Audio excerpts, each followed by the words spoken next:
Hello everyone, welcome back to my channel Explore with Aditi Vyas. In today's video, I'm going to discuss very simple topic of your B.Ed, M.Ed and MATU.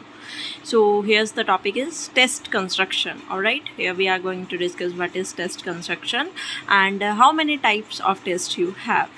Alright, so let's start the video without wasting our time. But before that, if you are new to my channel, please subscribe to it.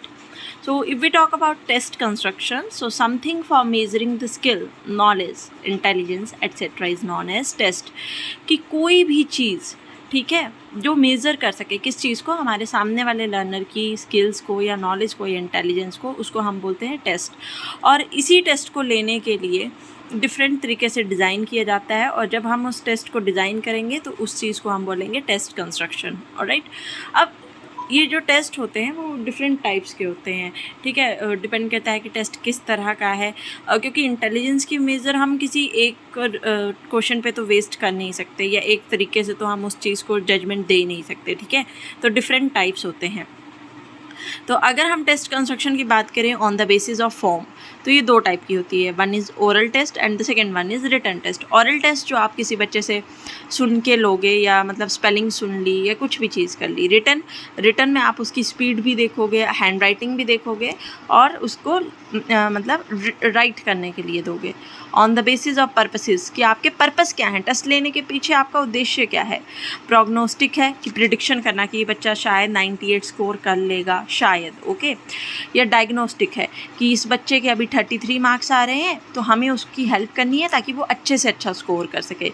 या आप बच्चे की speed देखना चाहते हैं, accuracy देखना चाहते हैं, या क्या रैंक वो होल्ड कर पा रहा है वो देखना चाहते हैं. तो डिफरेंट पर्पस पे डिफरेंट तरीके के टेस्ट जो हैं वो कंस्ट्रक्ट किए जाते हैं.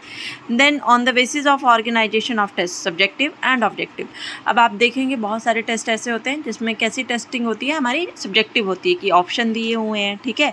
तो वो छोटे छोटे होते हैं, टाइम उसमें कम कंज्यूम होता है. ऑब्जेक्टिव में क्या है, लॉन्ग पैराग्राफ्स आपको लिखने हैं, और जो स्पीड है वो भी बनानी पड़ेगी बच्चे को टेस्ट जल्दी कंप्लीट करने के लिए, और साथ ही साथ क्या है, टाइम कंज्यूमिंग थोड़ा सा प्रोसेस रहता है.